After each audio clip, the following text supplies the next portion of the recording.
नमस्कार दोस्तों। बुद्ध पूर्णिमा का दिन बहुत खास माना जाता है। कहा जाता है कि इसी दिन बुद्ध का जन्म हुआ, इसी दिन उन्हें ज्ञान मिला और इसी दिन उन्होंने इस संसार को छोड़ा। यह एक अनोखी बात है कि जीवन की शुरुआत, ज्ञान की प्राप्ति और अंत तीनों एक ही दिन हुए। इसलिए बुद्ध पूर्णिमा को चेतना और जागरूकता का दिन भी कहा जाता है। भले ही आज बुद्ध हमारे बीच नहीं हैं और लगभग 2500 साल बीत चुके हैं, फिर भी उनकी सीख और करुणा आज भी लोगों के जीवन में दिखाई देती है। यह दिन हमें अपने भीतर झांकने और खुद को समझने का मौका देता है। पहले के समय में राजा महाराजा अपने जन्मदिन पर लोगों के साथ दया का व्यवहार करते थे।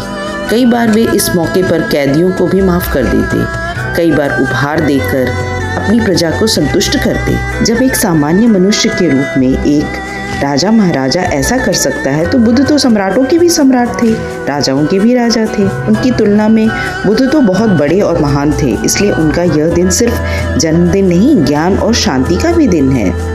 एक कथा के अनुसार जब बुद्ध गहरी ध्यान अवस्था में थे तब देवता चिंतित हो गए। उन्हें लगा कि अगर बुद्ध इसी तरह शांत होकर चले गए तो लोगों को सही रास्ता दिखाएगा कौन। उन्होंने बुद्ध को अपना ज्ञान लोगों के साथ बांटने की सलाह दी।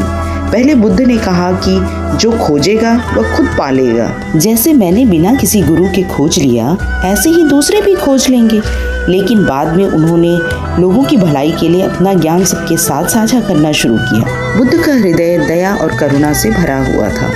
उनकी यही करुणा उनके उपदेशों के रूप में बहती है और लोगों को सही रास्ता दिखाती है।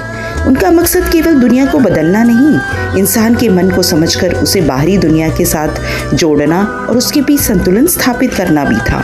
तो पूर्णिमा हमें सिखाती है कि हम भी कुछ समय शांत रहें, ध्यान करें और अपने मन को समझें। यही उनके प्रति सच्चा सम्मान है। अपने भीतर अच्छाई लाना और सही रास्ते पे चलना ही तो भगवान का लक्ष्य था। मैं भगवान बुद्ध की दी हुई शिक्षा को अपने जीवन में उतारना चाहती हूँ। जय भगवान बुद्ध की सदा ही जय हो।